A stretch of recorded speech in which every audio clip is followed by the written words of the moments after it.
নমস্কার বন্ধুগণ, আমি ভাস্কর। আজকে যে বিষয়টির উপরে কথা বলবো সেটা হচ্ছে যে প্রচুর একটা আনন্দের খবর বা খুশির খবর, বা আপনারা যারা সৃজিত মুখার্জিকে ভালোবাসেন, সৃজিতের বই আপনারা দেখতে ভালোবাসেন, তো সেই সৃজিত মুখার্জির আপকামিং একটি ছবি আপনারা নিশ্চয়ই জানেন, যে ছবিটির নাম হচ্ছে যে লহ গৌরঙ্গ নামরে, যেখানে আমরা শুভশ্রীদিকে দেখতে পাবো। আপনারা সবাই তো অলরেডি জেনেই গেছেন, কিন্তু সেই ছবিটি থাকতে একটা ধামাকাদার একটা আপডেট উঠে এসেছে। সেই আপডেটটি আপনাদের সঙ্গে শেয়ার করব। সেই আপডেটটি হচ্ছে যে এই যে স্টার জলসা বা জি বাংলাতে, না, জি বাংলাতে সে সিরিয়াল করেনি, স্টার জলসায়।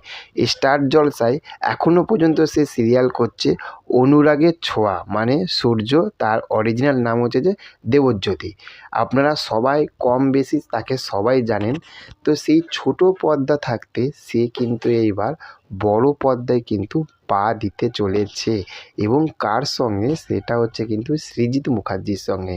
তাহলে বুঝতে পারছেন। এবং এই ছেলেটির না অভিনয়, সত্যি কথা বলতে আমার কিন্তু বেশ ভালো লাগে। আমি আগে সিরিয়ালটা দেখতাম মাঝে সাঝে, যখন অনুরাগের ছোঁয়া বা এই যে সিরিয়ালগুলো হতো আমি তখন দেখতাম।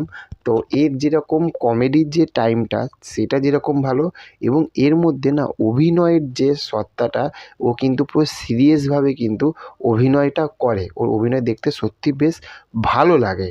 তো সৃজিত মুখার্জির সঙ্গে কাজ করছে, এবং প্রডিউসার হিসেবে মানে প্রোডাকশান থাকতে কিন্তু এসবিএফ রয়েছে, এবং রানা সরকার। রানা সরকার মানে হচ্ছে যে দেবদার ধূমকেতুর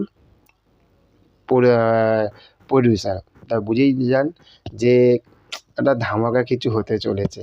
তো আশা করি যেন এই ছবিটি যেন 100-এর মধ্যে 100% যেন আসে। তবে হ্যাঁ, এটা কেন বিশ্বাস যে 100-এর মধ্যে 100% আসবে, তার কারণ এখানে এসবিএফ রয়েছে, এখানে সৃজিত মুখার্জি রয়েছে। তো এইটা নিয়ে কিন্তু বিশাল একটা আনন্দ লাগছে, এবং এই ছেলেটিকে বড় পর্দায় সত্যিই দেখতে চাই, কারণ এই ছেলেটিকে সত্যি ভালো লাগে। এর অভিনয় কিন্তু সত্যিই আমার বেশ দারুণ লাগে। তো চলুন, দেখা হচ্ছে পরবর্তী ভিডিওতে। চ্যানেলে যদি নতুন হয়ে থাকেন, চ্যানেলটিকে কী করবেন? সাবস্ক্রাইব করবেন, পাশে থাকবেন। Okay, thank you, have a nice day, tata, bye by.